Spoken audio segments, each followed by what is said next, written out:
हामी चाहिँ अहिले चाहिँ फिदिमबाट हिँडिसकेका छौँ। अहिले ल फाइनल्ली हामी काभ्रेपाटी आइसकेका छौँ, जुन चाहिँ यो सानो फेदी भनिन्छ। यहाँसम्म मात्रै गाडीको यात्रा हुन्छ। अब पैदल फिदिमबाट हिँडिसकेका छौँ। अहिले फिदिममा खाना खाएर हामी ताप्लेजुङ मन्दिर दर्शन गर्नको लागि चाहिँ हामी फ्यामिली जाँदैछौँ। एकदम पछाडिपट्टि यतापट्टि हाम्रो ड्राइभिङ गर्दैछन् हाम्रो भाइ दिपेश, एकदम ह्यान्डसम भाइ एकदम। ल अब यो चाहिँ हेवा खोला, जुन चाहिँ पहिला बाढी पहिरोले भत्काएको थियो र यहाँ श्रमिकले ज्यान समेत गुमाउनु परेको थियो। बनाउँदै यो पुल भत्किएर श्रमिकले चाहिँ यहाँ ज्यान पनि गुमाउनु परेको थियो। अब यहाँबाट हाम्रो यात्रा अगाडि बढ्दैछ। यो भारपाको डाँडा हुँदै यो सुक्खा डाँडो एकदम यहाँ आइपुगेपछि लगभग गर्मी भएको महसुस हुन्छ। यहाँनिर चिसो मौसम भए तापनि यहाँनिर गर्मी नै भएको महसुस गर्न सकिन्छ। बाटोघाटो यहाँको माटो विशेष गरेर रातो माटो। हामी काबेली खोला आइसकेको छौँ। यतापट्टि हामीले पाँचथर जिल्ला पार गरेर चाहिँ अब यता हामी यो ताप्लेजुङ जिल्ला आइसकेका छौँ। र अब यो काबेली खोला पार गरेर चाहिँ हामी अहिले चाहिँ यो अब गाडीमा बसेर चाहिँ हामी ताप्लेजुङतर्फ जानको लागि चाहिँ यहाँ अगाडि बढ्दैछौँ। हामी 9 जना आएको छौँ। एउटा हाम्रो बुलेरोमा छौँ। यहाँनिर भाइ हाम्रो दिपेश कटेल भाइको बुलेरोमा छौँ हामी। अनि भाइ पनि पछाडि आउँदैछन्। अबको यात्रा हाम्रो ताप्लेजुङ पाथिभारासम्मको। अब हामीले यो काबेली खोला पार गर्दै यो काबेलीको तिरैतिर हामी अगाडि बढ्ने क्रम जारी छ। बाटोघाटो एकदम भिरालो ठाउँ लाग्छ। यो काठमाडौँ जाँदा त्रिशुली नदीको छेउबाट किनाराबाट हिँडे जस्तो महसुस गर्न सकिँदो रहेछ। तल काबेली खोला देखिन्छ, माथि साँगुरो बाटो, एकदमै साँगुरो छ बाटो। त्रिशुलीकै याद आउने खालको बाटो। अनि यसमा यहाँ चाहिँ अहिले बनाउने क्रम पनि भइरहेको रहेछ। यहाँ बाटोहरू बढाउँदै गरिएको रहेछ। हामी पहिलोचोटि आउँदाखेरि यहाँ बाटो साँगुरो थियो भने अहिले बढाइएको रहेछ। अब हामी अगाडि बढ्यौँ। यो ताप्लेजुङको मेन बजार फुङलिङ बजार हामी यहाँबाट प्रवेश गरिसकेका छौँ। अब हाम्रो निरन्तर यात्रा अगाडि बढ्नेछ। यो बजार जुन फुङलिङ बजारको यो ट्याक्सी स्ट्यान्ड, बस स्ट्यान्ड यो अगाडिपट्टि यहाँ देख्न सकिन्छ। हामी त्यहाँ पुगेर चाहिँ अब हाम्रो यो गाडीलाई यहीँ राखेर हामी यहाँभन्दा माथि जुन काफ्लेपाटीसम्म हामी अर्को गाडीमा यात्रा गर्नेछौँ। अब यहाँ हामी ओर्लिनेछौँ। हाम्रो सामानहरू अर्को गाडीमा हालेर चाहिँ हामी त्यस पछाडि अर्को गाडीमा यात्रा गर्नेछौँ। यो गाडीमा हामीले यात्रा गरिरहेका छौँ अहिले। यो 4 व्हिल गाडी जुन चाहिँ माथि काफ्लेपाटीसम्म जानको लागि चाहिँ हामीले यो गाडीमा यात्रा गर्नुपर्ने हुन्छ।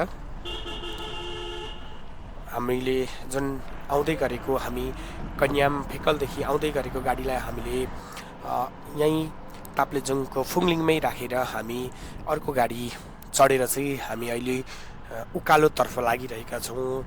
जुन काफ्लेपाटी भनिन्छ, तल्लो फेदी भनेर पनि चिनिन्छ यसलाई, काफ्लेपाटी। जुन चाहिँ हामी अगाडि बढिरहेका छौँ। यहाँ पाथिभाराको यो जाने बाटो भनेर यहाँ गेटमा बनाइएको छ, गेटमा लेखिएको छ। हामी अगाडि बढिरहेका छौँ भने यो बाटोलाई अहिले भर्खरै कटिङ गरिएको रहेछ। बाटो कटिङ गर्ने क्रममै होला यो सायद थोरै बाटो अप्ठ्यारो अनि हिलो देखिरहेको छ यहाँ बाटोहरू।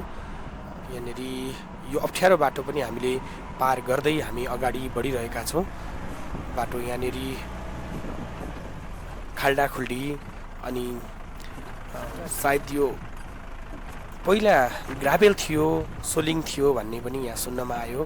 तर अहिले भर्खरै यो कटिङ गर्नुभएको रहेछ। यहाँनिर बाटो ठिकै छ, कटिङ गरेर नालीपेटी भइरहेको छ। अब पिच हुनको लागि यो तयारी अवस्थामा पनि अगाडि बढाइँदैछ भन्ने कुराहरू पनि सुन्नमा आयो। तर बाटो अप्ठ्यारै छ। हामीले लगेको गाडीलाई अहिले ल्याउँदाखेरि लगभग त्यो जानलाई गाह्रै हुन्छ। हामीले यहाँ बाटोमा अघि एक ठाउँ इभी पनि भेटेको थियौँ। इभीलाई पनि ल्याउनलाई माथिसम्म काफ्लेपाटीसम्म जान्छ भनेर कसैले भन्नुभएको रहेछ सायद। इभी पनि आएको थियो। यहाँबाट हामी फेरि बाटो तल्लो लेफ्ट साइडतिर लाग्छौँ। यहाँ देख्न सक्नुहुन्छ। हामी लेफ्ट साइड लाग्यौँ अब यहाँबाट। यो बाटोमा इभी पनि जान्छ भनेर इभी पनि लिएर आउँदै हुन्थ्यो, तर पुरै हिलो र त्यो अप्ठ्यारो भएकोले इभी ठोकिएर होला सायद इभीलाई त्यहीँबाट फर्काइदिथ्यो।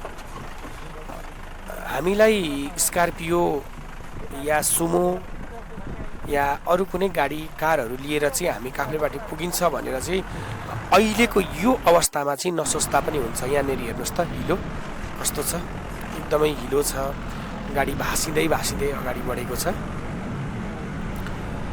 यो अवस्थामा यहीँको गाडी चढेर हामी जुन चाहिँ फुङलिङ बजारदेखि हामीले 4 व्हिल गाडी यहीँको स्थानीय गाडीहरू चढेर हामी माथिसम्म जानको लागि चाहिँ सहज हुँदो रहेछ। हामीले पनि त्यही गऱ्यौँ।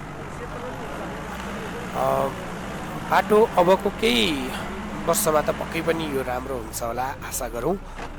निकै अप्ठ्यारो, गाडी रोक्दै ट्र्याकहरू हेर्दै ब्याक गर्दै गाडी अगाडि लगिएको थियो। यो बाटोको अवस्थै त्यस्तै भएको कारणले गर्दाखेरि बाटोमा छेउ भित्तामा लाली गुराँसहरू फुलेको हेर्न पाइन्छ।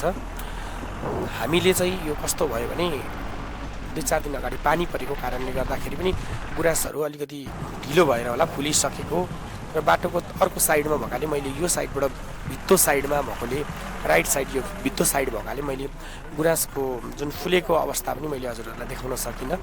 तर तल्लो साइडमा चाहिँ यहाँ विभिन्न प्रजातिका विभिन्न कलरका फुलहरू, गुराँसका फुलहरू चाहिँ यहाँ देख्न पाइँदो रहेछ। पछि फर्किँदा मैले पनि देखेँ यहाँनिर व्हाइट कलरको होइन गुराँस, येलो कलर, पहेँलो कलरको पनि, अनि सेतो, पहेँलो, रातो देखेर अरू पनि विभिन्न कलरका गुराँसहरू चाहिँ यहाँनिर मैले देखेँ फर्किँदाखेरि। अनि यो हामी अगाडि बढ्ने क्रममा यहाँ बाटोमा हुस्सु लागिरहेको थियो। एकदमै हुस्सु लाग्ने केही बेरमा फेरि खुल्ने। बाटो धेरै अप्ठ्यारो पनि भन्न त मिल्दैन, बाटो ठिकै हो, तर ठाउँ ठाउँमा धेरै हिलो अनि त्यसमा पनि अप्ठ्यारो। त्यो गाडीको तल ठोकिने, धेरै ठाउँ ठोकिँदो रहेछ यहाँनिर। यो जुन 4 व्हिल हाइटै छ यो गाडीको त 4 व्हिल गाडी उकालोमा चिप्लिने भएको कारणले गर्दा चाहिँ अरू गाडीमा हामी आउन सकिँदैन। यहाँ कोहीले बाइक पनि लिएर आउनु भएको थियो, बाइक पनि पुर्याउनु भएको थियो, तर जो कोहीले पुर्याउन गाह्रै लाग्यो मलाई चाहिँ हेर्दाखेरि। अब हामी निरन्तर यात्रा भइरहेको छ। यो त्यो साइडतिर मैले थोरै देखाउन चाहेँ कस्तो छ यहाँनिर।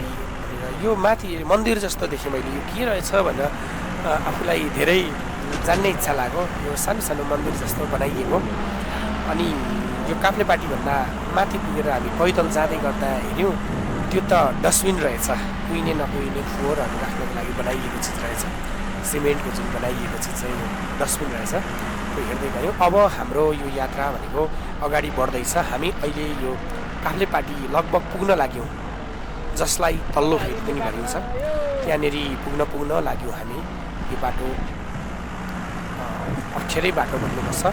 फुङलिङदेखि काफ्लेपाटीसम्म पुरै कच्ची रोड हामी गाडी बढिरहेका छौँ। अब केही छिनमा हामी काफ्लेपाटी पुग्नेछौँ, जुन चाहिँ गाडीहरूको अन्तिम बिन्दु।